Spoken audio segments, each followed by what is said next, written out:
Good evening, everyone. Happy Monday. It's your boy Kevin Thornton. You have tuned in to the Wellness Architect Show. Today is Monday, March 23rd, 2020, and it's a very rainy day here in the ATL. Um, we got a great show today. Matter of fact, it's very timely to what is everything's going on. I want to thank Lois for getting this extraordinary guest for me today. So I'm not gonna go into it too much for me. I'm gonna throw it straight to Lotus with her word today, so we get started. Lois, how you doing, man? Hey, I'm doing great. Good to see everybody. Thank you for our supporting, um, just our folks that support us Monday in and Monday out and all through the week. We thank you. We are happy that you're here. And our word of the day is stress. Stress. Do you know the different types of stress that we as adults deal with? I bet you do. But do you know the type of stress that our children deal with? How do they navigate from day to day, especially in the wake of what's happening globally? A lot of times when we have stress, we have external stressors and we have internal stressors. And stress is something that can cause a myriad of things to occur. But one of the things that stress can cause, it can cause people not to get ample sleep. It can also cause people to have problems with high blood pressure. Even people who have medical issues, they can also have a level of stress that can heighten the medical issues. So today, we're going to just give you that tidbit about stress because we're going to move right into the discussion with our guest. And if I may, let me say, she is phenomenal. Today, we have Melissa Ross here, and she's going to tell us some more about stress. And she's here to support us through the mindset coaching that she does. She's a mindset coach and she's a children's yoga coach. She teaches children's yoga classes and she helps children and their families navigate through stress, anxiety, and depression. So, if you would help me welcome Melissa Ross, straight out of Canada. Hey, Melissa, good to see you.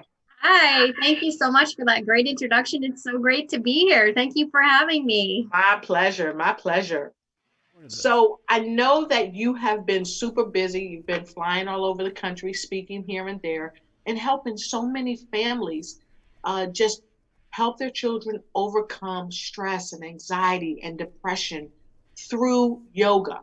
So I'd really like to kind of find out a little bit more about that. But of course, yeah, well, I'm hoping that we are also side by side with Kevin Thornton. He is the spin doctor, so he knows a lot about relieving stress. But we're going to put some little stress droplets on you tonight, Melissa, so you can take the reins and tell us about how stress works in our lives and how we can overcome it, but how you help people to overcome. Absolutely. If I may, I'll start off with how I got involved as a mindset coach. Yes. It's an incredible story.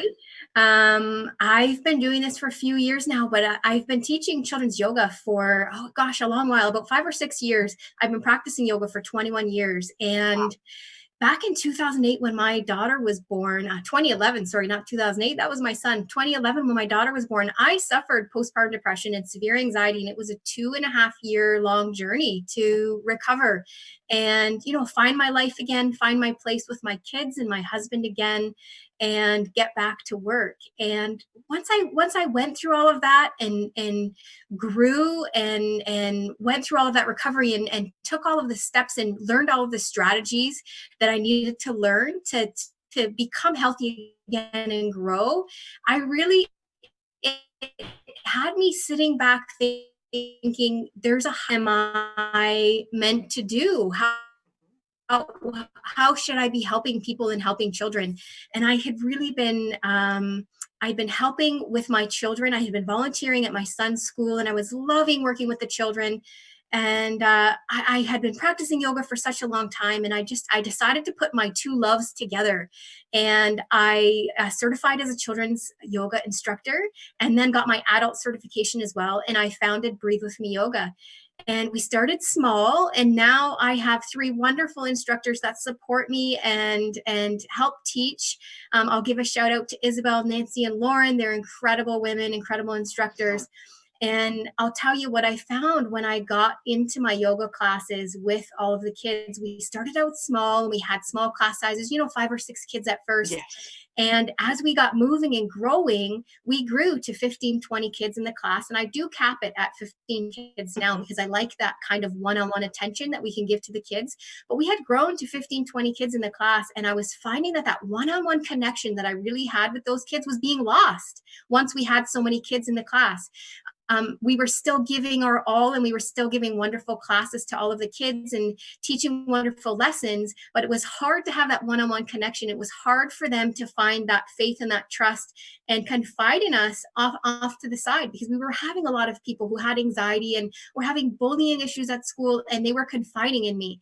So that was starting to drop off. And I really did some soul searching about how I could reach kids and how I could help them and their families in a better way. And that's when I certified as a mindset coach and started working with children and their families. And I find both of them so rewarding. It's rewarding to be in a class with all of those students and laughing and jumping around and moving our bodies in a positive way. But it's also so rewarding to be working one-on-one with children and their families. Wow, that's a lot. And thank you for sharing that, because I got to tell you, we often hear people say, when we do what we love and what we're passionate about, it will make way for the greater things in life that we're destined to do. So I love that you shared that story, because it's a similar story to what Kevin and I both have. We are doing what we love, so it's making way for the rest of our dreams to come true. And I like that you decided to dream big and not dream small, because that's super important. And I think, Kevin, when you started your journey to doing what you love, did you experience, any fear in that or any stress in that? I did. I just think because you working in corporate environment and you used to getting that paycheck every 2 weeks, and now you say, okay, I'm gonna jump out on my own, and everything is on me, and so that security blanket is gone. So now you're like, all the pressure's on you. Can I do it? So that's like the fear and anxiety that you end up having. But I had to quickly change that mindset in order to, that fear and anxiety will block any blessings that's coming your way, because you feel like you're not worthy of having this blessing. So, yeah. Exactly. And I love that you said it's the mindset, because it is really all about what we think about of ourselves, what we think we can become from where we are today, and also what we believe we deserve, because I think you said that too. And I also experienced the same thing when I went from this quote unquote what we think is a secure paycheck, because it's really not a secure paycheck, over to transitioning to working for myself. And what I realized is, if we can run corporations for other people, we can do it for ourselves. But again, it goes back to mindset. So, Melissa, I know that you help people change their mindset. So my question to you is, why is a positive mindset, why is it so important right now in the wake of what's going on?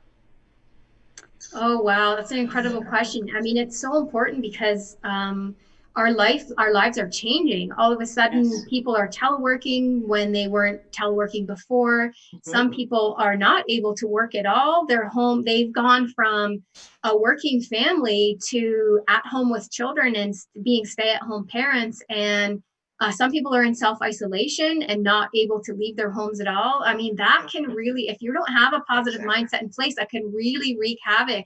And if you're not on top of that, then that's where we start to see stress and anxiety and depression set in. And especially if you're predisposed to that, right? You really have to keep on top of that. And I tell you, it's not just, here, do one thing or try this strategy and you have a positive mindset for life.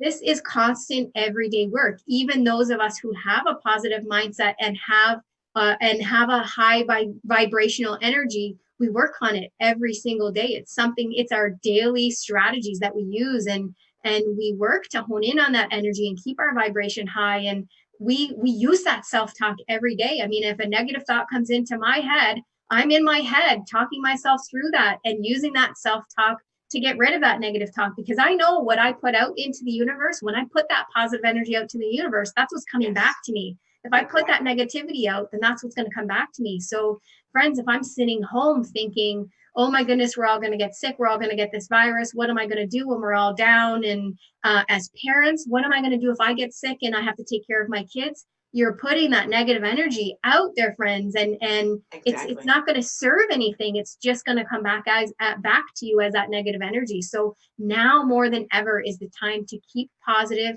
put those thoughts out into the universe that you want to happen. This is going to be the best time ever. Now is the time to spend this quality time with our kids that I haven't been able to spend before, or people who are working from home. This is going to be an adjustment for me, but wow, I'm able to work from home and be here with my kids and still see them. And what strategies can I put into place to make this be a positive experience and make this work for me? And it's constant everyday shifts. So if something's not working today, what micro shift can we make to make it work tomorrow, to move into a place where we can all function in this new way? Wow, that's just brain busting, because a lot of people are having that challenge right now of how can they stay positive, like you were saying. Like Kevin does something every morning that helps him to stay positive, but like you said, sometimes we have to shift. So Kevin, what shifts have you made in the wake of what's going on? You must have been reading my mind, because I was going to talk about first. Yeah. I still do some of my normal stuff, but now that everything like are closed, I can't go to the gym, and so, and that was one of my ways of relieving my stress. So what I did was, I started a couple of days ago. I still get up at my normal time, and I pray and I meditate and I put on some positive, inspirational thoughts or anything like that. But then what I did was I drove my car to the mall by where I live at, and there's a trail by the mountain, and I walked that trail. So the trail is 5 miles going and 5 miles back. So I walked 10 miles. I didn't put no headphones on, anything like that. It was just me and nature. And it just allowed me to gather my thoughts, release any negative thoughts. And it was like a walking meditation for me. And Awesome. and it allowed me to get my thoughts together and stay positive and uplifted during the whole time. And this is what I've been trying to tell my followers that follow me on social media, is that we gotta look at it from a positive perspective. Nothing happens by chance or circumstance. This is supposed to happen, and we gotta look at it as this is an opportunity for us to positively create change in our lives that we probably couldn't have because we was too busy working. So now that we're at home more, you have more time and free time to do the things that you really wanted to do, but you didn't have the time to do it, or you were too scared to do it. Now you fear it can't be an option, because this is an opportunity for you to create income in this time of need. So that's what I've been trying to put out there to everybody, is just to shift the mindset from a negative mindset, but also to a positive mindset. And with that being said too, is that I want everybody to understand that, like Melissa said, if you operate on fear and anxiety, that lowers your vibrations. And in turn, when you lower your vibration, you get the anxiety, you get the stress, that weakens your immune system. So then, therefore, you make yourself more susceptible to catching the virus. So you want to stay positive and you want to stay upbeat, so your vibrations is up and you won't lower your resistance levels. So back to you guys. Yeah, so I totally agree with everything you said. And I think another thing when it comes to mindset, instead of us saying, oh, because of the virus, I can't do this and I can't do that. I like to invite people to take this approach if it works for you. Because I'm home, it's putting less stress on my body. Yep. So I'm giving my body somewhat of a vacation from the hustle and bustle every day, especially for us that drive back and forth to work or those that take public transportation, because that's a hustle. So to help yourself change into a more positive mindset, I invite you to say, because of it, now I am doing this for myself. While I'm at home, I'm having somewhat of a body vacation. And I'm also giving a body vacation to my children, if you have children. And for those of you that have pets, they are probably jumping up and down because they're so happy that you're there to spend more time with them. So I would say, think of what is going on that's so good because you're able to be there. Maybe you were backlogged in laundry, the very simple things of life. Now you could work at home and get that laundry done. Or maybe you wanted to read a book. So now you can work from home and take that lunch hour that you normally would take, and there's that book. You can learn something. But also, you can connect with family members who are home as well. Because a lot of times, and you guys, I don't know, how many hours do you spend away from home, Kevin? Majority of my time is away from home, so now that I'm home more, it's yeah, I gotta get used to it. 'Cause I'm Right. so used to being away all the time. So So how many hours a day do you think you're away from home? 10. Wow, that's a lot too. Melissa, how many hours are you away from home? You know what? It's so funny you should ask that question. I am lucky enough to be able to work from home. So in my day job, Hmm? I work from home, and then I really the only time I'm away from home is when I'm teaching classes or meeting a Okay. client in person. And sometimes I meet clients here. Yes. I meet clients from my home office with Zoom or Skype.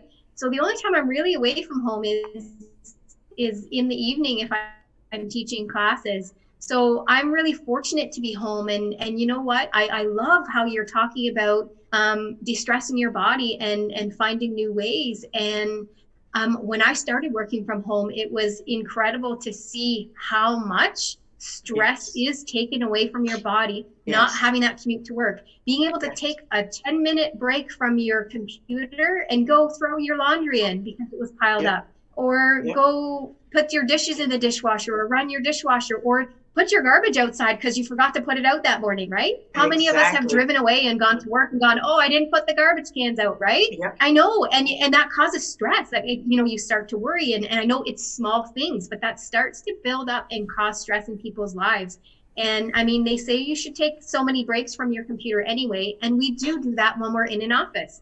We will That's stand right. and chat with someone, and we don't do it purposefully when we're in an office. When we're in an office, it's just somebody walks by and we have a Yep. short conversation, right? It's very spontaneous. But at home, you can really purposefully take those breaks. You can purposefully pick up the phone and call a coworker to stay in touch rather than emailing, so that we still have that human contact. You can purposefully go and do your dishes or throw your laundry in, or go have 10 minutes with your kids and do a short 10-minute activity, look at what they've been doing or what they've been coloring, and have that one-on-one connection with them, or with your spouse that's home. So that it's really about being mindful to take those breaks now when we would have had those spontaneous breaks in the office. And I wonder if, and I'll tell you this, let's do a challenge. I challenge each and every one of you out there that's listening. If you like to what Melissa is saying, first of all, please put a number one in the comments, because we want to know that you're engaged and that you love what Melissa is saying, because this is good stuff. And you can put good stuff in the comments as well. And don't forget, like, share, and start a watch party. Tag somebody, let them know that we've got some great conversation going on here with Melissa Ross. But I wanted to challenge everybody that's working from home now. Take a check on your blood pressure. Look at what your blood pressure is and keep a consistent watch on that. And if you taking your blood pressure before you started working at home, kind of log that down and see what your blood pressure was like when you worked outside the house versus working in the home. Now, there are going to be some stressors in the home, especially for people who you have to work in order to get paid. There are some stresses, but be mindful. There are a lot of companies that are hiring people to work from home, and it has amped up. In fact, I got a message from Dr. Brooks today. Amazon is actually hiring people starting out at $17 an hour from the information that she gave me, um, for people who are working from home because they understand the need and they need to get orders filled as well. So I would challenge you to check your blood pressure. See if your blood pressure has gone down, because I know being in traffic can cause your blood pressure to go up. The hustle and bustle in the office, getting things in on a timeline, can be a blood pressure raiser.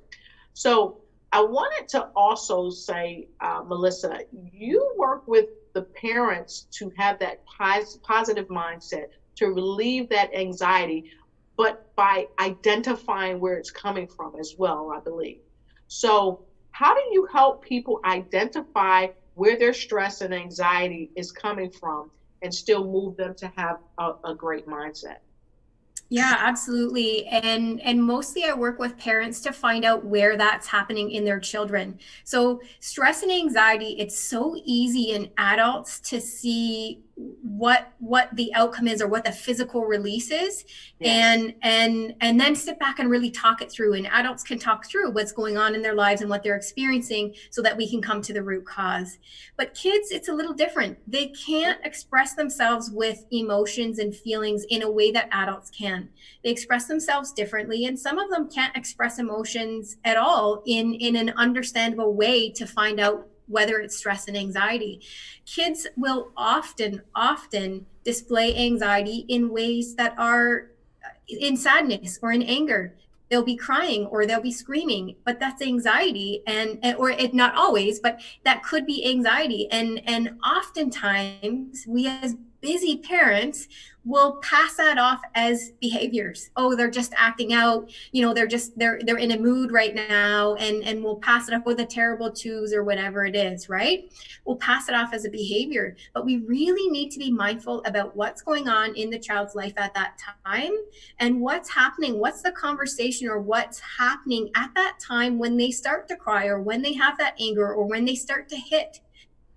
And sometimes it's just a withdrawal. It's a complete withdrawal. I mean, some kids with anxiety won't go to play dates. They won't get on the bus to go to school. They won't go to school, period. Right? So, I mean, obviously we're not dealing with going to school right now, but some kids will retreat and be almost depressive, right? Under a blanket, on video games all day, not wanting to do anything. As much as you try to get them to go outside for fresh air, now, I mean, they're having feelings about what's going on right now. So some kids will turn to video games under a blanket in the dark, not wanting to come out, not wanting to talk to anybody, not wanting to call a friend on Skype or anything like that. And these are the types of behaviors that we need to watch for as parents, and have those discussions to find out if it's anxiety and if it's something we need to be concerned about, or whether it's just, oh, while we're out of school, that I'm going to play video games all day for the next 3 days, because that can be an exciting thing for kids too, right? So Yes. that's where parents really need to have those conversations. And now most of us at home have that time to have those conversations and sit back. And what I tell parents is try to come from a place of love. So if you're frustrated and you're stressed out, it's hard to come from a place of love when you're having a conversation with a child. I find, even if I mean, we all do it. I'm a mindset coach, but I still get frustrated with my children. It happens, right? I'm a parent. So if I'm frustrated, I take time to reset myself. I actually have a 7-minute recorded meditation, and I will lay down on the floor wherever I am and do that 7-minute meditation to center myself and ground myself and find that calm. And no, I'll meditate in my head on this and say, okay, come from a place of love. What just happened? How can I come at this in a loving way? And then I go to one of my children, whichever one it is that I'm speaking with, from that place of love to really understand where they're coming from and why it's happening. And usually I just say, do you need a hug? I start with that because most times kids open up and tell us what's going on. Yes. Just after you offer them a hug. You know, my daughter could be completely angry at something and slamming doors and being all upset. And as soon as I offer her a hug, she'll give me that hug and she'll cry and she'll say, this is what's going on. Yes. And it's really when we and I hate to say train, but when we really start doing those things with our kids, then they start to feel more comfortable sharing, and they start to understand how to talk about their emotions, and they start to become more aware of it themselves, and then it becomes an easier process as we practice and practice and practice. Right. But really the biggest thing is figuring out what those triggers are and whether or not that is anxiety or just childhood playing around, right? Yeah, yeah. I like what you just said. And it trickles into something else that I want to discuss with you. One, you talked about the importance of a positive mindset. And then you also talked about how to help identify different triggers and to identify when our children are under an enormous level of stress or having anxiety or even depression. And it trickles to this thing right here, Kevin. We've got those steps, but what do we do? Because I know Kevin, when he has a client, he's the king of cycle. I think I told you about that. He's the king of cycle. But I don't know what you do, Kevin, to help your clients who are under stress. Especially, I know you help a lot of people to lose weight, and so they have that type of stress. But what do you do to help them, one, have a positive mindset and move them from that stress? What do you do? And then I want to know what you do as well, Melissa, because I know you got some tips because you said you got a 7-second kind of thing, and we want to know all about that. But what do you do, Kev? For me, first I'm gonna speak on what Melissa said for myself. Yeah. If I ever get angry, or when I do get angry, I do my best not to speak while I'm angry. So then, because like she said, that energy will come off and you get it right back. And so then you lose the dynamic. So I always try to do my best to come from a place of love. So if I know I'm getting angry, I'll just taper the phone call or taper the conversation until I could go and calm down and center myself. And then we'll revisit the situation at that time. So then that way I can express it in a loving way that person can receive it, understand why I was angry, but understand it, but I can say it in a more loving way instead of an angry way. And I think that if they receive it better, they know that what they did was wrong in my book, but they're not as defensive because I'm not angry. Usually I tell my clients that if they're under stress, they need to try to find a releaser for them. For me, it's exercise. For them, I you gotta find out what helps you release your stress. Is it exercise? It's outside of eating and drinking, because that was some of the things that a lot of people would do is eat and drink to relieve their stress. Yeah. We gotta find other ways of doing it. Is it exercise? Is it meditation? Is it yoga? So I challenge everybody to find what works for them that's going to help them relieve their stress. And also the changing the mindset from a negative mindset to a positive, that takes constant work, because I think a lot of people is so set and ingrained or have seen everything from a negative perspective that you always have to try to challenge them to see it from a different perspective, and then try to ask them, why do you always see things from a negative perspective or a perspective of lack? Because there's not a lack of anything, it's an abundance of all things. So you have to ask yourself, and I always try to ask them to be introspective to see why are they looking at it from a negative perspective, and what harm is it to look at from a positive perspective. But I would want to hear from Miss Melissa, because that was my question, is what tips would you give people? Because I know a lot of people who who go to church, all that, and believe in the higher power, but when it comes down to their mindset, they're very negative or very fear based. So what would you do, or what would you tell those type of people?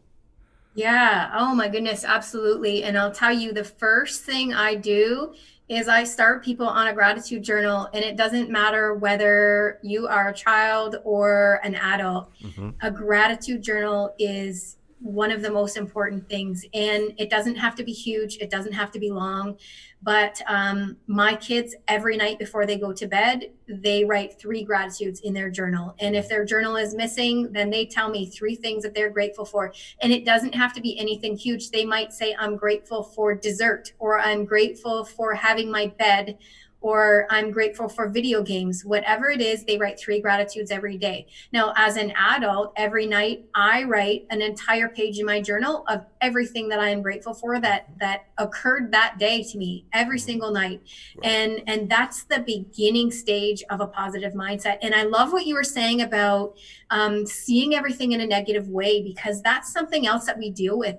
Lots of times when people are negative and speaking negatively, it's because they are in what I call a victim mentality. Mm-hmm. Yes. They're in a place where they're not capable of seeing the positive. It doesn't matter what it is. They're not capable of seeing the positive. Someone could cook them an amazing meal and they'll find something to complain about in the meal. Mm-hmm. Something amazing can happen to them, and they'll pick out the one little negative thing in that amazing experience, and that's what they'll talk about.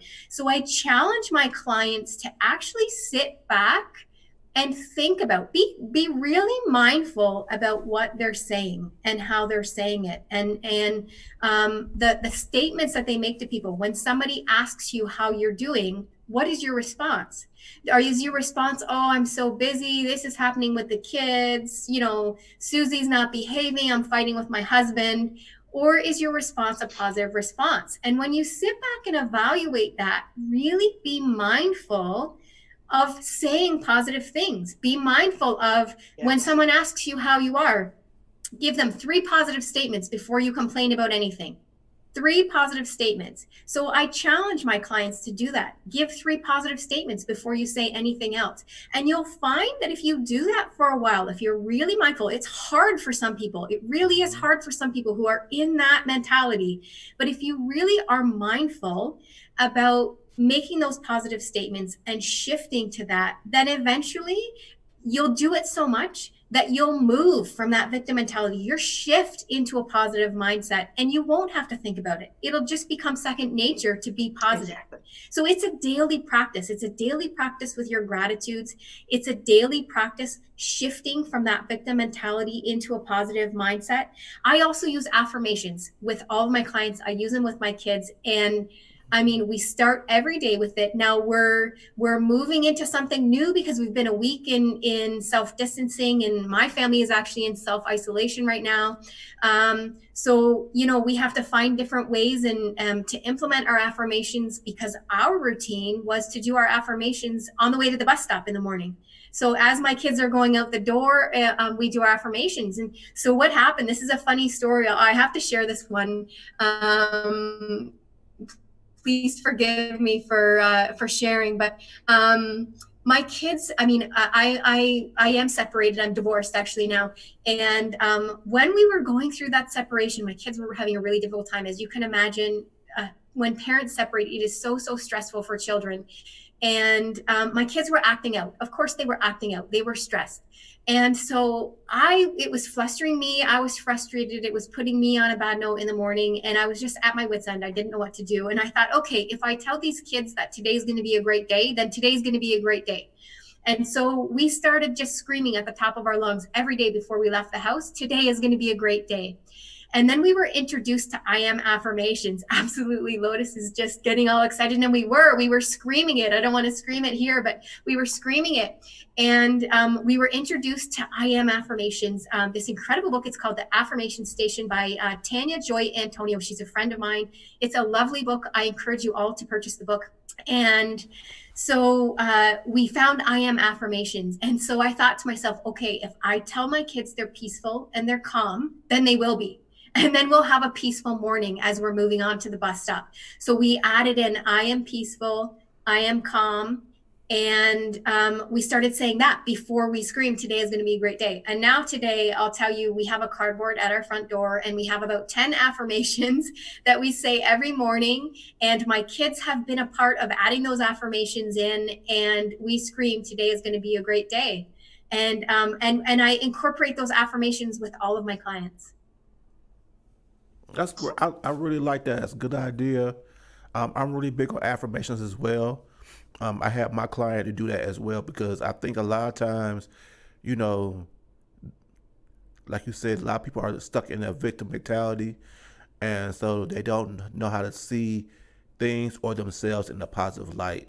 So it's up to us as the coaches to show them the positive part of them so they can see it and then keep reiterating that as part of their language, and then it'll manifest it. So what I wanted to ask you too is that a friend of mine is a yoga instructor as well, and he started going to the schools and doing yoga for the kids, and he has noticed, and the schools have noticed, such a big change in the behaviors of the children.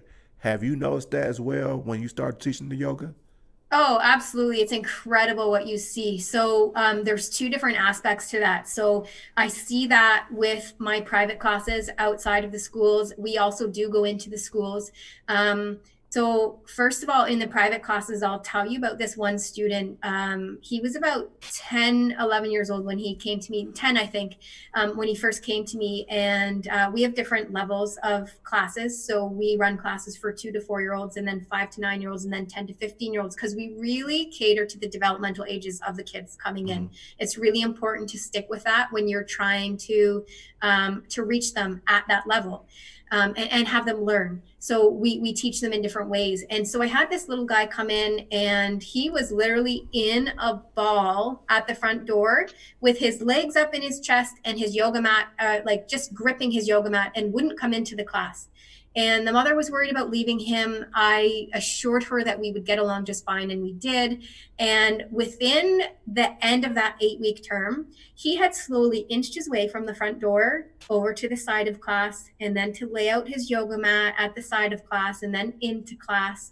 And then he started participating a little bit, and then he started actually interacting with the kids in the class and participating in that way. And by the end of that 8-week period, he was so excited to be coming back and continuing. And he actually stayed with me for a lot longer. He stayed with me when he became of age to move up to the next age group. He stayed with me, and he became my assistant in class. And to watch him grow like that, he actually formed a trust with me and confided in me about bullying that was happening at school, and he was having difficulty speaking with his parents about it. So I actually, offered to stay with him, and we brought his parents into a conversation at the end of class one day. And he was able to actually speak to his parents and open up about things that were happening to him at school that he was upset about, that he wasn't able to speak with them about before. So we not only got him out of his shell and interacting with the other kids, and actually comfortable in a relaxation in a way that was comfortable for him, because he couldn't just lay out and close his eyes. It wasn't comfortable for him. But I actually gained his trust and helped him with his situation at home. So I see that, and I see anxieties being relieved in our private classes. But then when we get into our schools, and we get into our school classes, not only are we seeing greater flexibility, we're seeing students wanting to eat healthier, because we talk to them about that when we get in. We're seeing students sitting down and doing a short meditation and relaxing and actually being quiet. actually relaxing their bodies. So we're seeing greater focus in classes. We're seeing students know how to relax themselves. And I'm going to share this with you, friends. I have it right here. Let's see if I can show it up. This is my fancy breathing ball.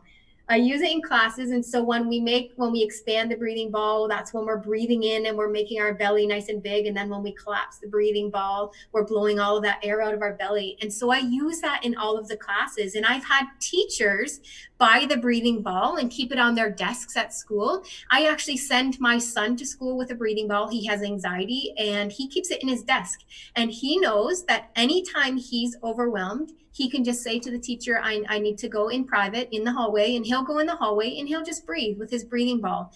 And these teachers, when we've been in the classrooms, they buy these breathing balls and they keep it on their desk.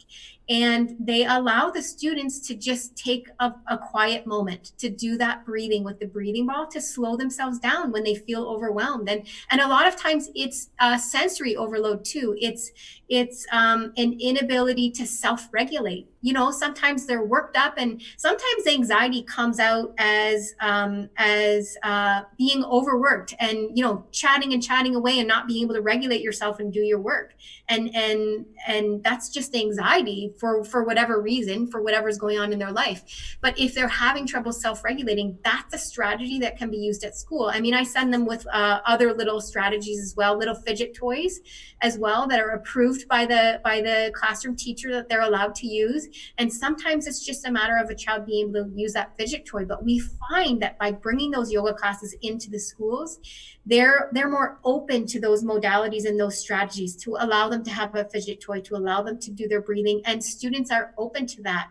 And I'll tell you, when a child lays down and relaxes at the end of class, they're better relaxers than adults are, by far.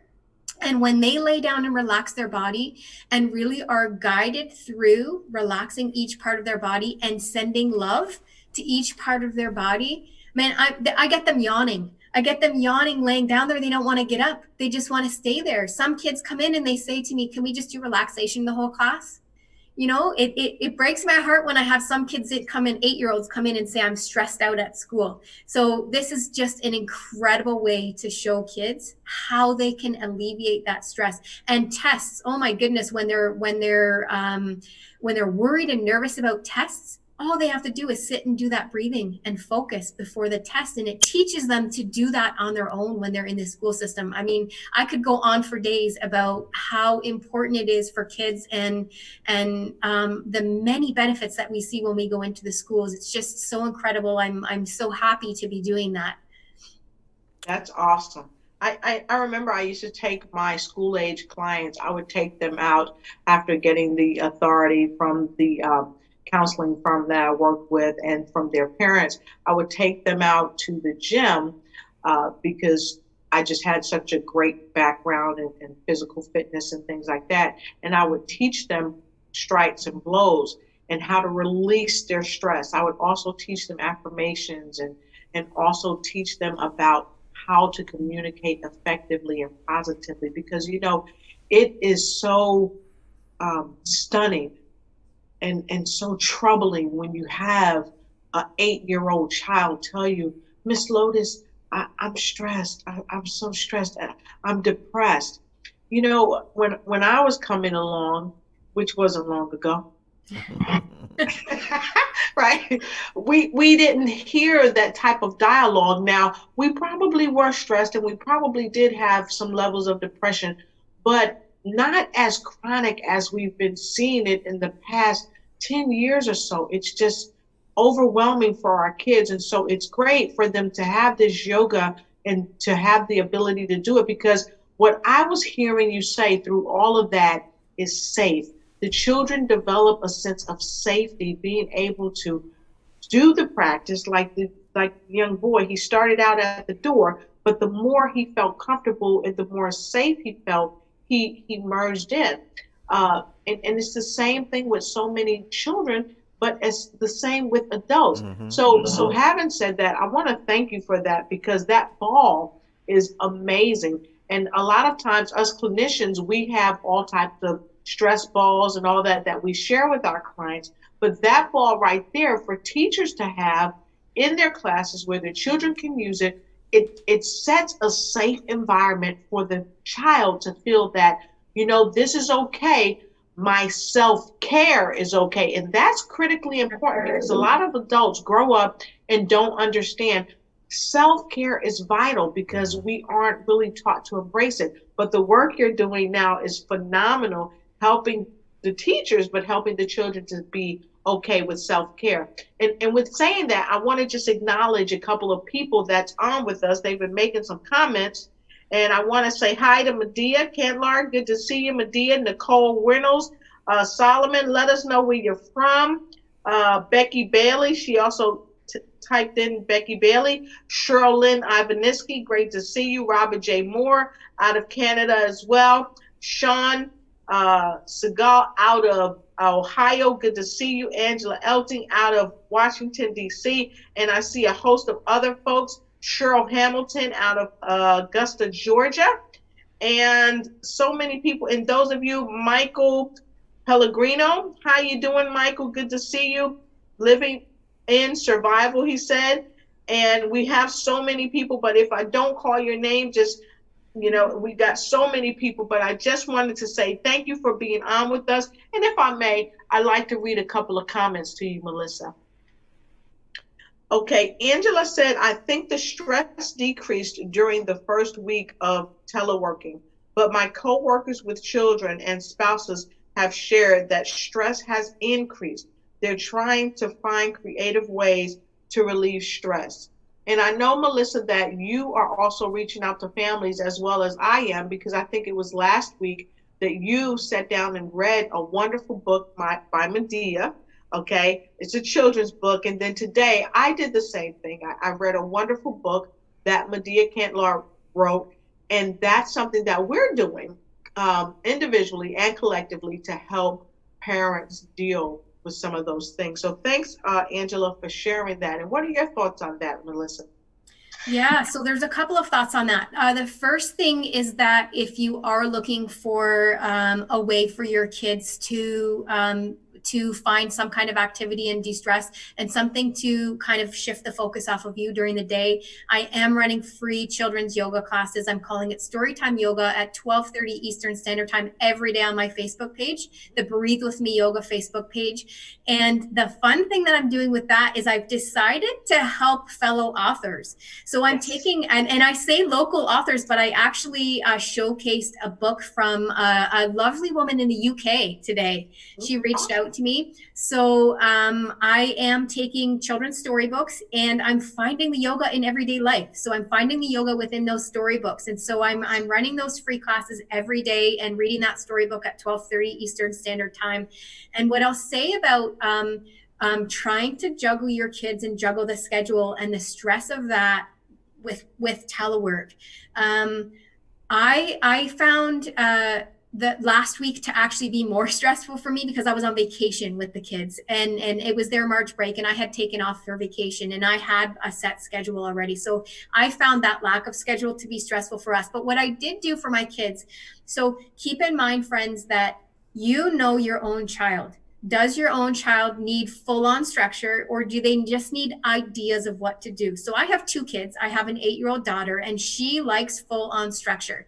This girl will sit with me when she knows she has the day off of school and she will say, okay, what's my schedule for tomorrow? And she'll have her little whiteboard and she will write down what time she's showering, what time she eats her breakfast, what she is going to do at every time of the day. And she will look at that schedule the whole day and she will abide by it. My son, who's 11 and has anxiety, man, to put a schedule in front of him and tell him at 8 o'clock you're doing this, at 9 o'clock you're doing this, at 10 o'clock you're doing this, that creates anxiety in him. But what he would do is sit there and watch video games and play video games all day if he didn't have some kind of direction. So I created a schedule. I adapted it. There's a lovely lady, Sandra McHale Photography, that created a schedule and she put it out on Facebook and it was sent to me. And so I adapted it for us so that it would align with us. And I did post it on my Facebook page. Please feel free to go and look at it. So the schedule is there for my daughter who likes to follow scheduling and there are times there.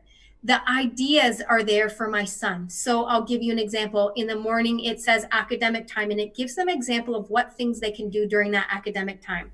It also says no electronics in the morning. They don't get electronic time until 3:30 in the afternoon. Then they have creative time where they can do crafts, and they can bake if they want. One morning we baked a cake together. So there's lots of interesting things on the schedule. But what I've also incorporated, friends, is a meditation time, a yoga time, and a journaling time that's quiet time. So during that quiet time, everybody has quiet time. So mom gets to journal, mom gets to have quiet time if there's been ruckus.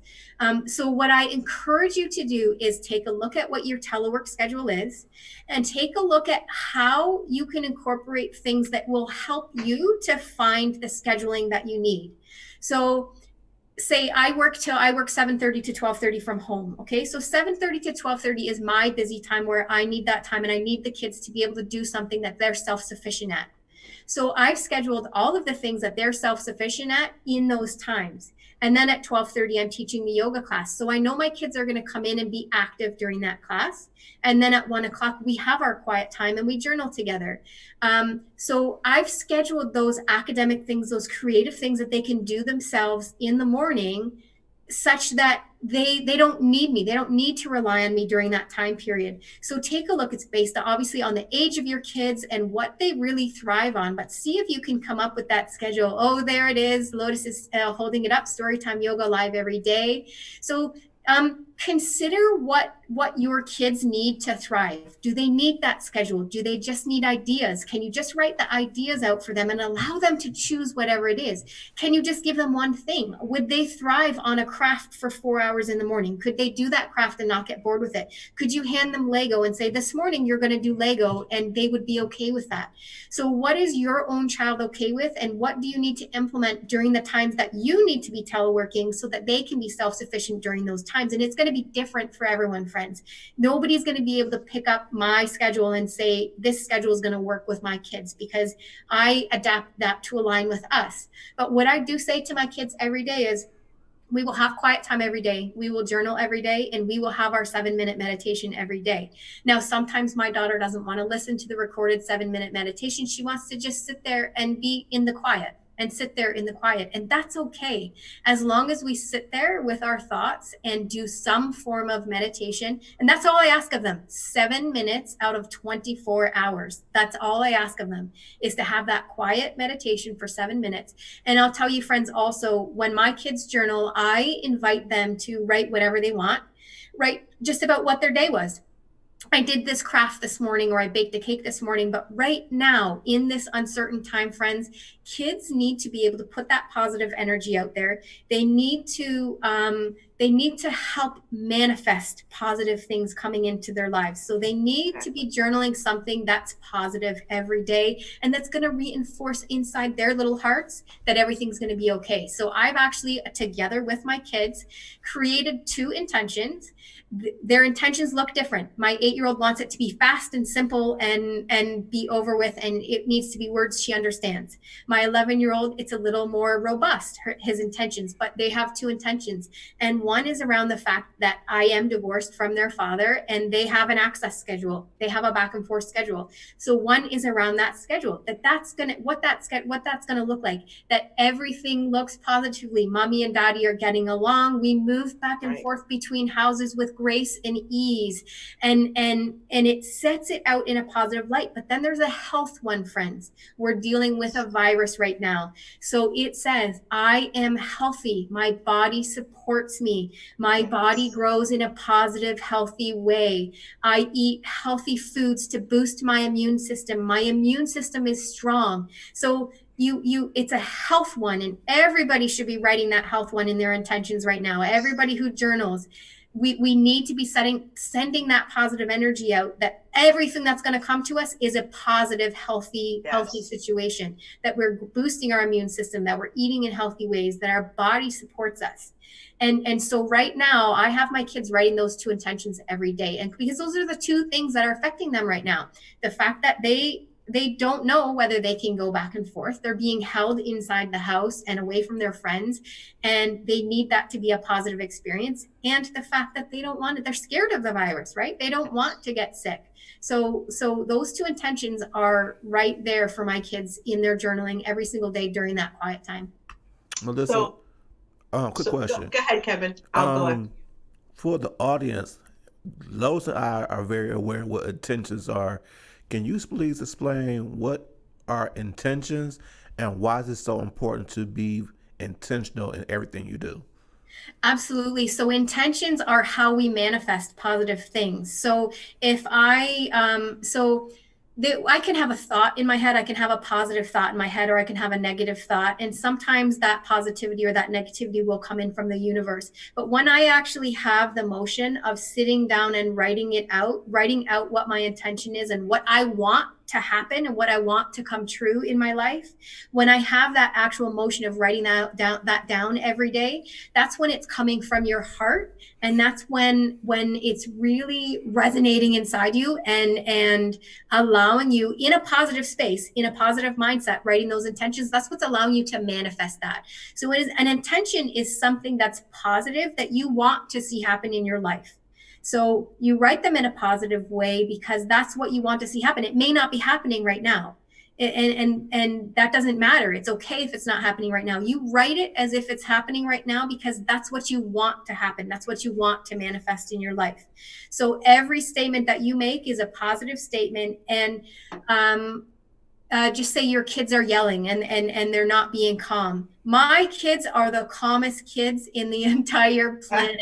They get along so well. I am so proud at the way that they communicate with each other and play with each other with grace and ease. They allow me to telework from home with no concerns about breaking up fights or worried about not being able to get my work done. I'm writing down everything I want to see happen in a positive way when I'm in a positive space, so that will manifest in my life. Awesome, awesome. And your kids are cool, by the way. I had the pleasure and the honor of meeting her kids. They are cool. So I really like them. And even though she's saying it, because she want to manifest it, they're already cool. So I just wanted to share that with you. And I wanted to share two comments, if I may. The first one is from Medea. Medea said that that's actually why I wrote my book. I swallow a butterfly, and it's this one right here, actually right behind me. And this is the book that Melissa shared on the 20th. I think you shared this book with the children. And this is the book that I'll be sharing Wednesday morning at 10 a.m. And then right behind me at noon, 12:30, then Melissa will be doing her reading and the yoga. But she said this is one reason why she wrote the book, I Swallowed a Butterfly, to help children overcome anxiety and stress with step-by-step breathing and meditation exercise and teaching how to set positive intentions. And intentions, just like you just explained, are phenomenal. And now, Melissa, we have a question for you from Nicole Reynolds Solomon. She said, are you familiar with conscious discipline, Becky Bailey? I'm not actually. I'm not familiar with Becky Bailey at all. I'm sorry. It's something I can look into, though. Absolutely. Okay. So Nicole, if you would send us some information, type some information down below about who Becky Bailey is and how we can get her material, or even if we can have her on our show, we'd be delighted to have her. But also, for those of you that are with us, we want to thank you for being with us. And we had someone go ahead and put the information in about Melissa's 12:30 yoga that she's doing every day. So you should see a link down below that's going to help you get located and get linked with her so that you can participate in that. Thank you. We got some hearts and thumbs up, so they really want to get connected with you there. And Medea also said, I was blessed that Melissa read my book and taught children yoga at the same time. Because that's not an easy feat, because I watched you do it. So it wasn't easy. So I think, and we have Greg Walker out of Ohio. He's also watching us as well. So thank you, everybody, Let me see. Oh, one other comment. Sherlyn Ivansky, she said, love your breathing ball. Great demonstration and tool for students and adults self-regulating our stress. Can you share your resource where we can find it? So I buy them in bulk and stock them here to sell them. But if you go to some academic stores, this one here, because I buy them in bulk, I can get them, a little bit cheaper. And it's not the actual, but it's actually the original one is called a Hoberman Sphere. Yeah. So this is not an original Hoberman. It's a knockoff of a Hoberman Sphere because I do buy them in bulk to hand out to my students. But if you look for a Hoberman Sphere in any academic store or online, on Amazon, you can buy them on Amazon as well. They are not necessarily called breathing balls on Amazon. I would do a Google search for Hoberman Sphere, and you may be able to find the knockoffs as well on Amazon. But yeah, that's where I do buy them. And we have something in Canada called Mastermind Toys. It's a teacher's kind of supply place. I mean, anyone can go in and buy toys, but they have teacher supplies there. And so that's where they carry Hoberman Spheres here. Any academic teachery store like that should carry them.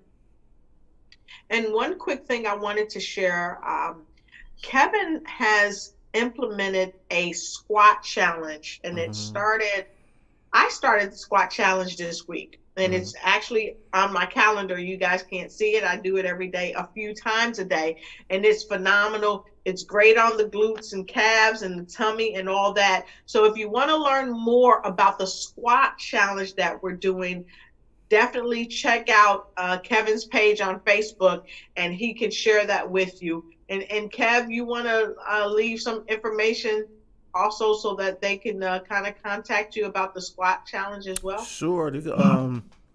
Just hit me up on Facebook, and I will send you the full 30-day calendar on the squat challenge, so we could, even though we're quarantined right now, it doesn't give us an excuse not to exercise. So if the squats that's the first thing to do, especially for you the ladies who love to have a toned legs and toned butt. So let's do it.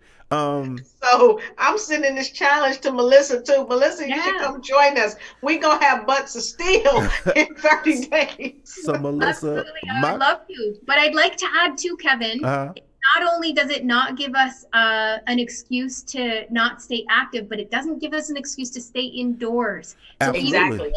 Even if you're in self-isolation. So my family and we're in self-isolation because my daughter did have a pretty bad cold last weekend, and she's got some infection in her body that's residual. And so public health has put us in self-isolation for her safety. And at the beginning of the week, we were getting out and going to parks and self-distancing, but going to parks and being out in nature and being in the trees and having a great time. And as soon as we spoke with public health and they told us we had to self-isolate, I was kind of like, oh my goodness, what's happening with our parks? But they did assure me that it's still safe, even when you're in self-isolation, to be in your own backyard, friends, as long as you're not sharing that backyard with other people. So it's not an excuse not to get fresh air. Even if you don't have a backyard, get out on your balcony or on your front porch and breathe in that air. Do your squats on the balcony. I agree with you, because since it's going into the second week of the whole situation, I reached out to my client and I was like, okay, you had a week off because the gym was closed. Meet me at the park tomorrow morning, and we're going to walk and we're going to do some exercises. I said, we can't use this opportunity not to stop exercising because of your self-quarantine. We have to find different ways to exercise, find different ways to relieve the stress. And what's the best way to do it? To go outside and be with nature.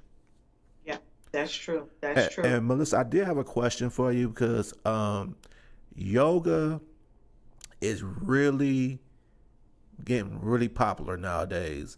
And can you explain?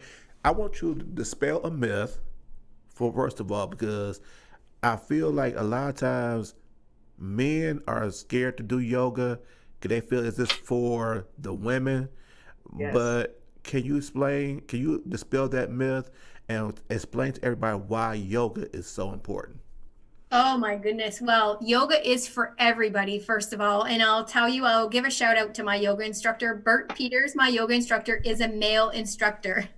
And he's been learning and practicing in India for ages and ages. And I actually took my yoga teacher training with Francois Rayo, who, I mean, he's been doing it since the 70s.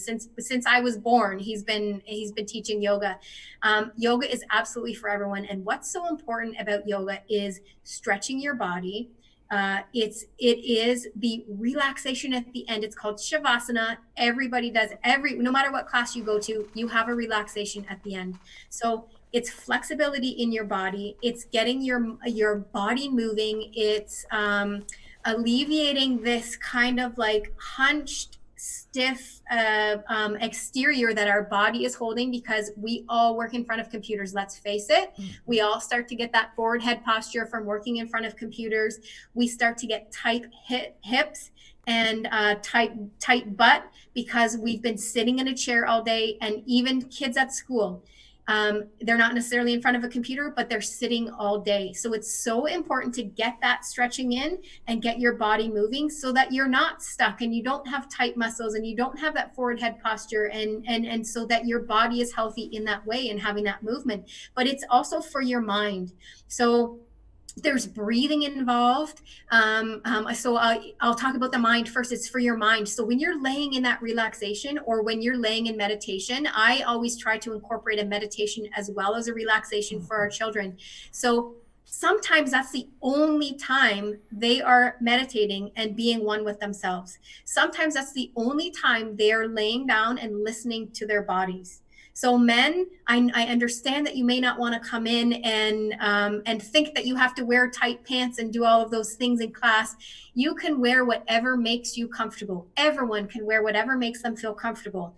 Every body type can come in and do yoga, whether you're male or female. And I do have male clients coming into my classes. I have male little students. They're 11, 12 years old. My little 11-year-old does yoga. I have a little 11-year-old in one of my teen classes that has anxiety, and he is a dynamo. He's incredible. We have lots of boys coming into yoga class, and I'm telling you, hockey players, sports players, yoga is so key for you hockey players and you sports players, because it's going to stop you from getting injured in your sport.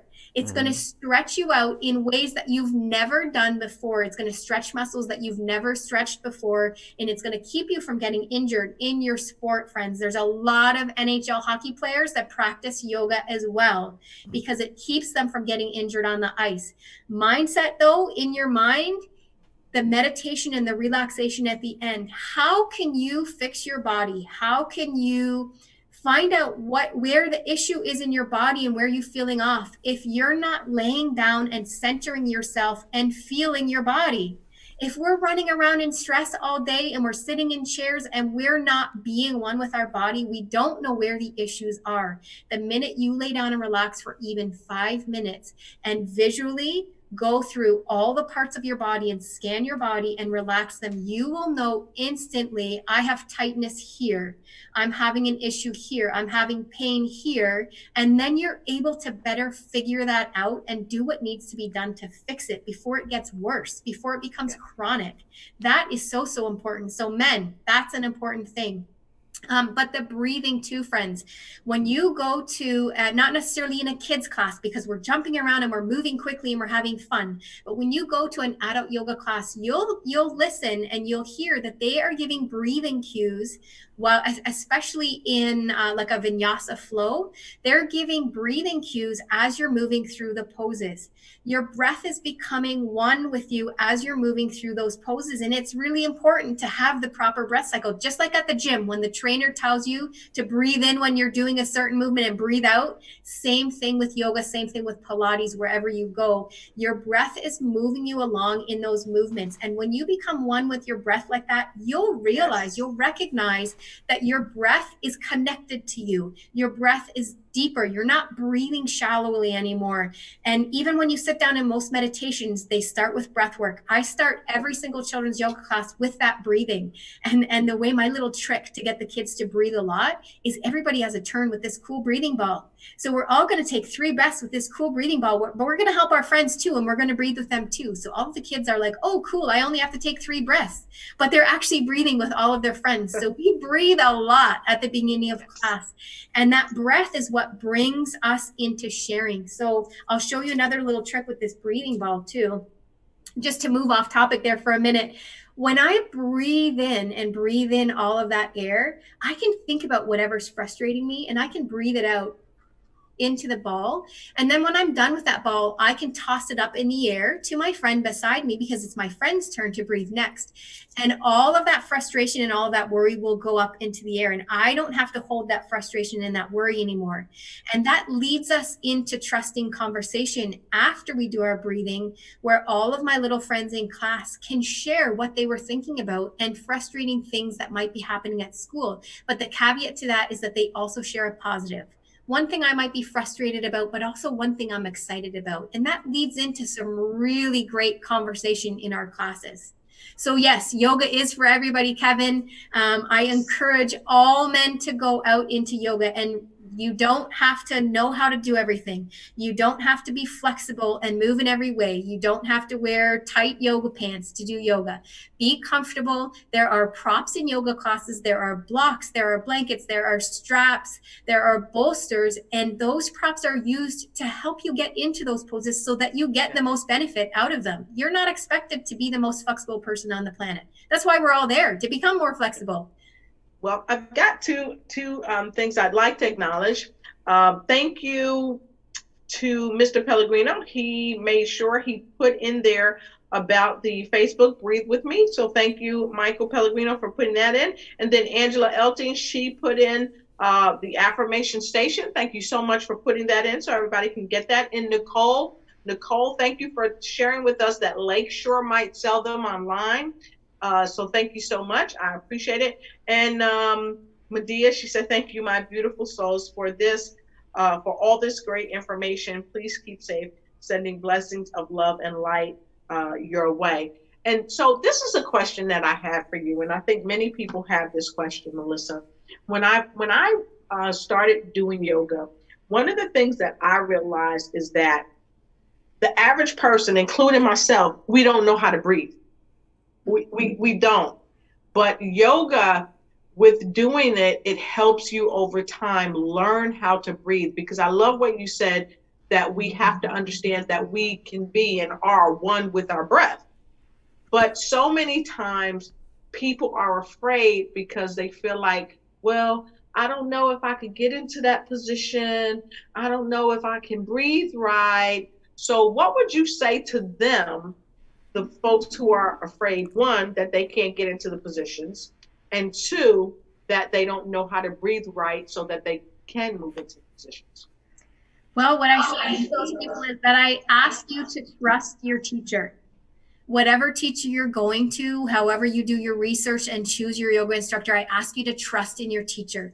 Trust in the fact that your teacher is going to modify those poses for you. And if they don't offer you a modification, then speak up. Speak up in class. Have the courage to speak up, even if it's just before class, to let that teacher know, I have a bad knee or I have a bad shoulder. Can you please make sure that you give adjustments for that if you're shy about speaking up in the middle of class? But you'll find that most yoga instructors are so approachable. And so, I mean, this is the nature of our business. We're here to help, right? So they'll be guiding wonderful souls, all yoga instructors, when you find them, because they wouldn't be in this business otherwise, right? They're here to help. So either before class, let your yoga instructor know that you're having those issues and you're having those concerns, or speak up in class and say, I'm having difficulty with that. Can you show me how to modify it? And trust in your teacher that they're going to give you those breathing cues as well. And if you're having difficulty breathing, sometimes it's funny, we'll go into a spinal twist in class and people will say, oh, I can't breathe there. And well, if you're in a spinal twist and you're twisting your belly, well, you're not really supposed to be able to breathe deep when you're there. So that's that's okay. So sometimes it's just a reassurance that, okay, that position that you're in, that pose that you're in, it's okay if you're in shallow breathing there, because you're in a position where you can't breathe deeply there. So trust in your teacher, trust in yourself, speak up when you're not sure about things, and speak up, come out of a pose if it's hurting you, and ask for a modification. Trust in both your teacher and yourself. Awesome. That's awesome. Awesome. Thank you so much for sharing that. Thank you so much. So, Valerie Cooks Kersey, Patterson, New Jersey. I'm sorry, she's Go with ahead. us. Tracy R. Kincaid out of Chi-Town. She's with us. She's live streaming now. Thank you, ladies, for joining us. And Valerie Kersey, she's actually deaf. So she's joining us and she's getting the information that you're getting. So thank you so much that we're able to reach everyone on every facet of life. So that's you have given us a great wealth of knowledge. I want to go back to like mindset for a minute, because especially where we at right now, um, what tips would you give someone who is a negative Nancy, who always sees the negative? What would you, what could you do? What would you tell them to do? And what you will offer us that we have to encounter someone like that, that maybe is a family member or a close friend that is in our circle, but we love them, but we don't like to be around them a lot because of their negative spirit. How can we advocate them trying to be more positive? What would you recommend? Well, so first off, in dealing with family members who are like that, and advocating, the only thing that we can do is deal with our own behavior. We can't tell other people how to react or how to speak about things. We're not going to change people if they don't want to change. They have to be willing to change that. So it does no good to try and tell people you're in victim mentality. You need to change that. Okay. So what we can do is we can try and redirect them. If they say something negative to us, we can try and find the positive in it and redirect. So if you ask them how they are and they say, oh, my leg hurts and I have to go to the doctor again, and I'm so busy with work and I might be laid off next week, you can redirect them in, oh, I'm so glad that you're going to the doctor to get that figured out. I know that together you'll be able to find a solution. I'd love to talk to you more about that. Is there anything that I can do to help with your leg? I would love to help you find a solution for that to help. Oh, I'm sorry that you might get laid off next week. How can I help you? Do you need some help with your resume? Where can I direct you to move forward and find something new? Is there something that you're passionate about that you would love to do? So you can redirect their conversation in a positive way. Now, if they don't take to that and they don't move forward with that, then there's nothing you can do about it. That's all you can do is redirect. But what we can do, especially with kids, it's harder with adults. And I want to remind you that it's okay if we have to take a step back from family members because they're negative and they're affecting us. You can't feel guilty about that. We all have to, they say that you're the sum total of the 5 people around you, right? So if you want to be a positive person, you can't keep a negative person around you. You can't keep them in your close circle. So it's okay to put family members in the outer circle and take them in doses because they're negative. Okay. We all have those people in our lives, and we all have those people that we put at that arm's length, social distancing, right? Social distance from the people that are negative in your life every day.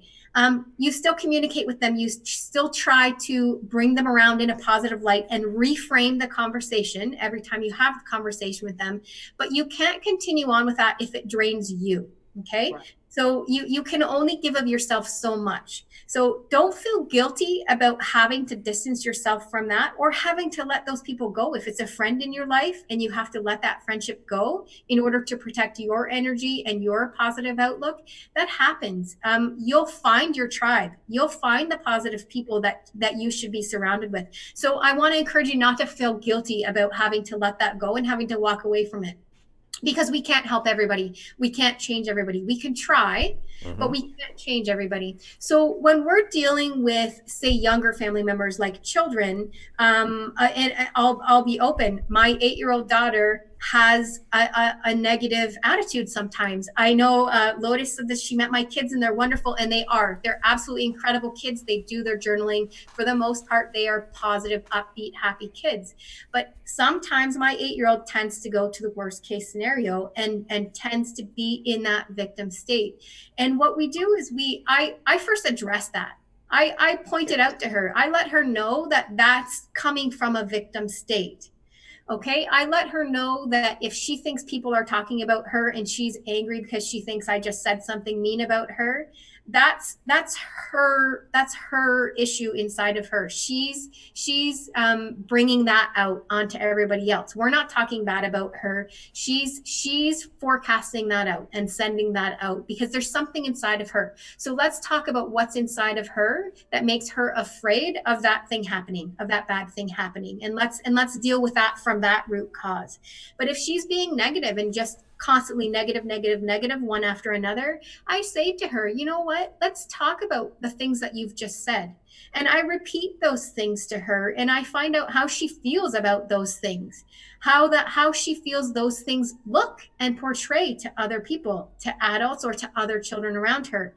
Would she want those people saying those things to her or reacting that way to her? And maybe in the future, this is a way we could reframe it. So if she's just said, I hate this dinner, I hate pasta, and I don't like how you like it. How can we reframe that later? How can we say, Mommy, thank you so much for making dinner with me. For me, I really appreciate it. I'm not sure that I like my pasta this way, or I'm not sure I like this kind of pasta. In the future, could you maybe make me this kind instead? So she's still allowed to express her feelings, but she's expressing it in a positive way. And lots of times with kids, with adults too, they don't understand how to express it in that way. And that's why they're in that victim mentality.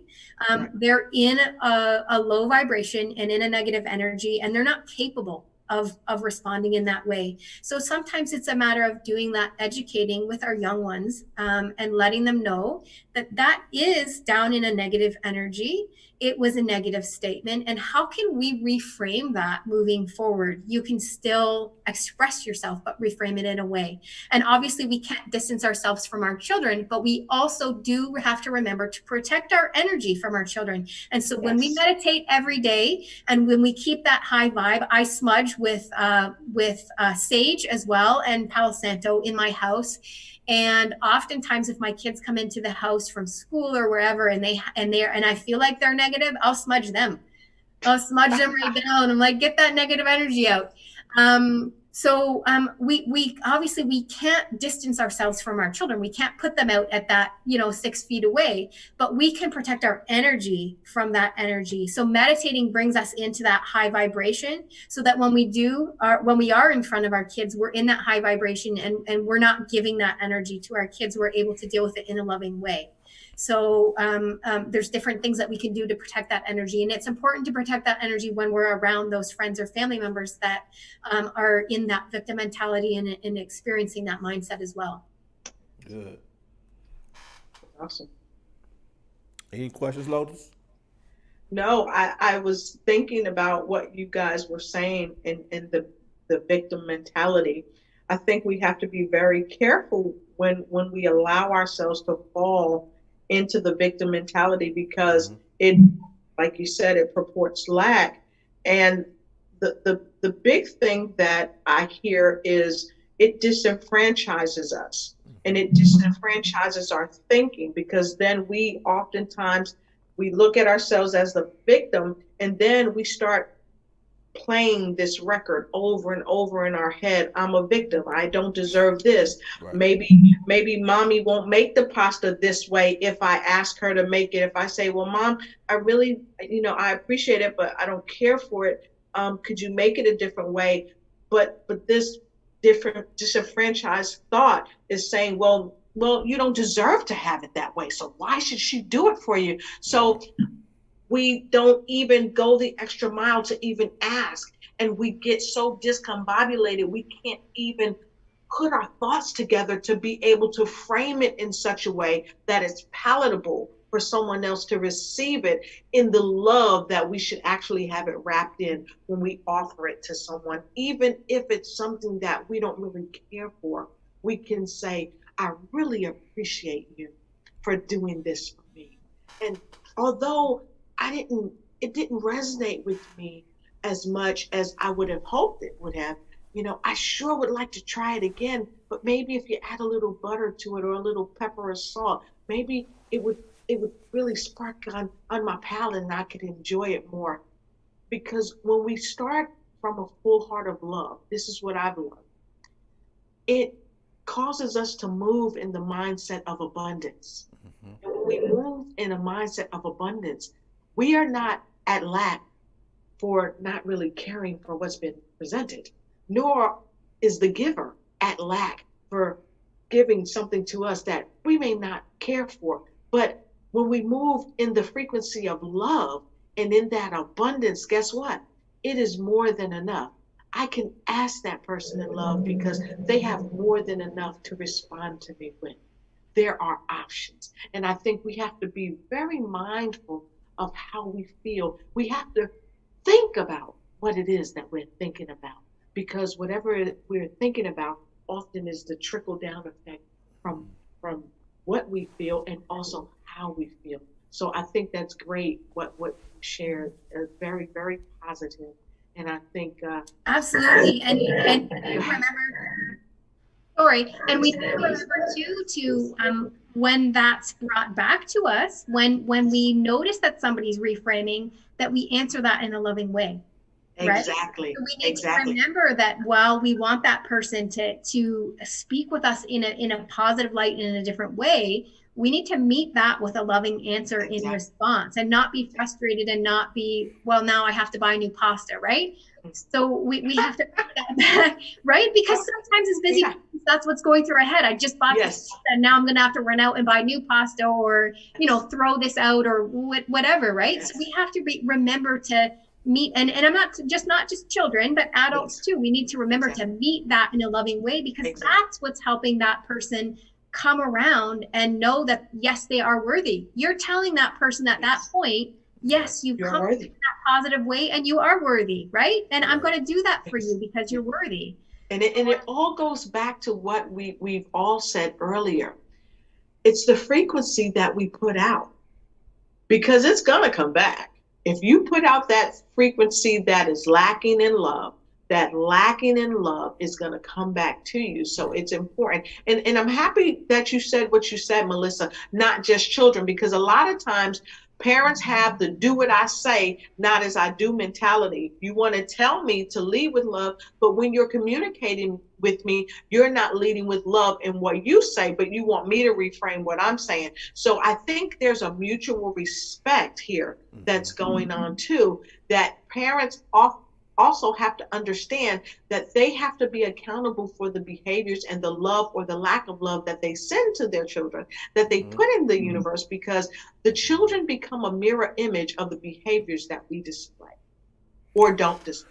Well said, Lois. Well said. Yeah, I'm so glad you said that on a couple of levels, because the first thing is that if we're in victim mentality, our kids are going to grow up in victim mentality. They're going to learn that from us. Yeah. So often I see kids, I have them come in, they're in that negativity, they're in that victim mentality, and I'll have a parent come in and say, they're full of anxiety and I don't know why they're acting this way and they just need yoga. And then the parent will continue to have a conversation with me, and I will be sitting there going, okay, mom needs to get into yoga too, or dad needs to get into yoga too, because I know why the child is acting this way, right? Yeah, I'm not pointing any fingers, nobody. I know. But right, we're teaching this to our kids. So if we're not acting in love back, right? Yes. If we're in that victim mentality or in that negativity, how can we expect our children to be in that mentality? Exactly. And when you talk about mutual respect, I love that you said that, because that my children and I have that. We have that mutual respect, and we talk about respect a lot in our household. We talk about how some words are not respectful, some things to say or do or actions are not respectful, but not only to your adults, but to your peers. Maybe that's Yes. not a respectful thing to say to your friends at school. How do you think that made your friend feel? Do you think that Exactly. people want to be friends with you if you treat them that way or say those things to them? Would you want to be friends with you if that was said to you, right? And in giving space, we ask for space from our children sometimes too, right? Yes. We need to give the same space in return. So I have a setup with my daughter. If she's overwhelmed and frustrated and she doesn't know what to do with that, instead of getting angry, she excuses herself to her bedroom. And when she's ready to talk about it, she invites me into her room. I don't go in Yeah. there and bother her about it until she tells me she's ready. Sometimes Right. if dinner's ready, I'll go in and say, dinner's ready. Are you ready to talk now? And sometimes she is and sometimes she's not. But I give her that respect in return so that she knows Exactly. that that's appropriate. That's an Exactly. appropriate thing to have that respect back and forth, whether we're talking about child and adult, adult to adult, or child to child. We all need to have that kindness and show that respect for each other. I concur. And I have a situation like that as well with my nieces and my nephews, and as well as my great nieces and my great nephews. I'm very close to them, and I have one niece in particular that she's been going through some things, and she hadn't been contacting the family as much. But like I share with my family, I'm not going to run her down. I'm not going to say, hey, you need to call me, because see, I'm like the other parent to my nieces and nephews in many cases. But what I realize is you have got to respect their space. So what I do is I say, listen, this is what I'm going to do.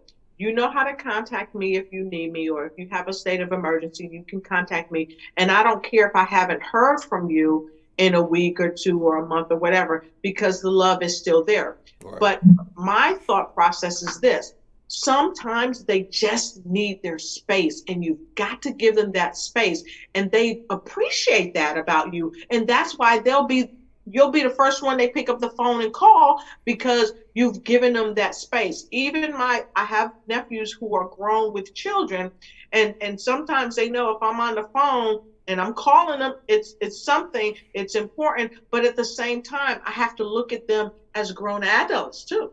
Not that, oh, this is my little nephew. These are grown people. So you have to also give them their space, because they'll always be your child. They'll always be your dad. They'll always be your niece and your nephew or what have you. But they are spiritual beings having a human experience, and they need the room to be able to just be. And sometimes we have to just be where we need to be until they're ready to talk. So that's great. I love what you shared. Absolutely. Thank you. Yeah. Well said. So, we have 7 minutes left. So, what I want to do is, Melissa, tell everyone how they can follow you.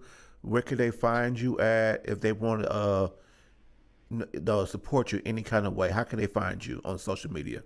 Absolutely. So I have two Facebook pages. One is Breathe With Me Yoga, and that's where you will find the free children's yoga classes every day right now at 12:30 Eastern Standard Time.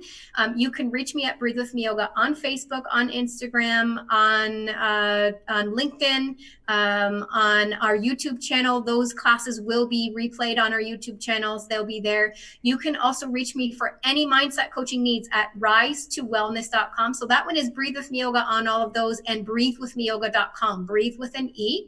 And then for any coaching needs, Rise to Wellness. So Rise to Wellness on Facebook, LinkedIn, YouTube, on Instagram. You can also reach me at my group, which is my group for Rise to Wellness. It's called Mat Chat. I run Mat Chat every Thursday night at 8 p.m. Eastern Standard Time. And Mat Chat is really incredible because I am sitting talking about positive mindset and all of the incredible things that are happening in our lives from my yoga mat. So I sit down on my yoga mat in my living room once a week, and we talk about, we have a theme, and we talk about everything that's going on. And I invite people to come in and watch and ask questions live, and I'll answer your live questions when we are on Mat Chat. And so the website for that is rise2wellness.com. And if you'd like to reach out to me, you can reach out to me through Messenger on Facebook at Breathe With Me Yoga or rise2wellness.com. I actually also have a free freebie that I'd like to give everyone today. If you go to freegiftfrommelissa.com, Melissa is Melissa, freegiftfrommelissa.com, there will be 3 video downloads for you. So you just type in your email address. There's 3 free video downloads there. One is talking about anxiety and depression in kids and what you can do to identify that and alleviate that. One is an introduction to positive mindset and gratitude. And the other is talking about depression, how to identify depression, and a few tips on a few strategies that you can do right in the immediate time to help with depression. So if anyone is struggling with mindset and with their children, or anyone's looking for yoga or any other strategies that might help you in your life right now, especially, I know that we are in uncertain times. I'd be more than happy. Please reach out through my websites or through Facebook. You can send me a direct message in Messenger. You can email me at melissa@breathewithmeyoga.com or melissa@risetowellness.com. There's lots of places to touch base with me. Please do feel free to use any of those modalities to touch base. Well, thank you. And like I told you earlier, now I want to give you free reign to say whatever's on your spirit. So the floor is yours. Thank you. Whatever's on my spirit, I'll tell you, Kevin, what's on my spirit right now is kindness. And I've talked about this before. I've talked about, seeing just some negativity and bashing on Facebook and on social media and all of that kind of stuff. And, now is the time in these uncertain times. Now is the time to find the kindness and the love inside our hearts. Now is the time to help our neighbor. Now is the time to reach out to your family and your friends and make sure they're okay. Now is the time to really make sure that those social connections are there, that we're bonding with our kids, that we're spending time with them, that we're taking care of ourselves, that we're implementing that self-care. Now is the time to find the kindness. Now is the time to obviously social distance, but find other ways to be kind. Go and drop off things to your neighbor. If you know that your neighbor is isolated, drop something on their porch. Buy some flowers and leave it on your neighbor's porch. Leave it on your mother's porch. Leave it for a friend. There are lots of ways to show your kindness, lots of ways to get your children out in the neighborhood. You can drive by in your car to a friend's house and hold up a handmade sign just to make their day. That's what's on my mind right now. Let's be kind. Let's reach out to our friends, our family, our neighbors, and let's help everyone through this. And, I really I want to send love and kindness to all of those people that are on the front line. Okay. We have frontline workers in hospitals. We have doctors' offices open. We have people working in supermarkets and in pharmacies. We have people working on the front lines at our borders. Let's send them our love and kindness. Let's send them our appreciation. Words can make a huge difference. Send a loving message to those people. I was just online on Facebook the other day, and the Niagara healthcare system has set up an amazing message where people are leaving thanks and messages of kindness for all of those people that are working in the Niagara healthcare system, so that at the end of their long day, their stressful day, they can sit down and read those encouraging messages of hope. So, a shout out to all of those incredible people who are really putting their lives on the line for all of us, to keep all of us safe. What's in my heart right now is love and kindness. I send it out to all of you. And I just hope that we can take this time to reset. Our planet is resetting right now. Mother Earth is resetting and finding a way to heal. Let's all reset and find a way to heal and find a new normal. Find that peace, find the way that we can live a life without stress and a life with kindness and positive mindset, because now's the time, friends. This is when we've been given an opportunity to reset. Use the opportunity, plant your seeds of healing and growth, and find a way to reset and change your mindset, shift your mindset, and shed your love and kindness to everybody. Thank you so much. That was amazing. Miss Lotus, what's your part? Lotus Shea Ignites Life Coaching and Consulting. You can find me here every Monday, 7 p.m. Eastern Standard Time, 9 p.m. Eastern Standard Time, right next to this phenomenal host, Kevin Thornton. That's right. You can also find me on Facebook Live, Lotus Rashay. And join me Wednesday. If you have a young child that wants to hear this book that I'm going to be reading, by all means, send them 10 o'clock in the morning, Eastern Standard Time. I'll be there. Okay. And don't forget to join me on my Facebook Live, Lotus Rashay, Facebook Live. But most important, the last thing I wanted to say is I want to give this shout out to Melissa from Tracy Ark and K. She said, I like that. You'll find your tribe. And also Angela Elting also put in www.freegiftfrommelissa.com. So look down in the link below and you'll get that free gift from Melissa. And also Takako Matadara has tuned in from Japan and she's wanting you to know that she's here. And Angie said, awesome, sharing kindness to the community. That's just awesome. Thank you. Thank you, ladies. No, it was a blessing to have both of you all on the show today. Melissa, you are a great special guest today. You really touched us with your words and your thoughts, and I hope what you said to everybody today resonate with their spirits, and they go out for the rest of the week in an act of kindness, creating a positive mindset, and knowing that this is going to create a new normal, and this new normal is going to be in a positive manner that's going to shape their lives for the betterment of themselves. For me, I just want to say thank you all for joining our show. Thank you for all the support. We're getting more and more viewers each and every week. Becoming more international with Japan, Canada, Africa, Italy. All these people coming in and watching our shows. So we greatly appreciate you guys and the support that you are giving us. And it does not go without being gratitude from us. With that being said, I just want everybody to go out with a positive mindset for the rest of the week. Get some fresh air, exercise, do those squats. Yes, ma'am.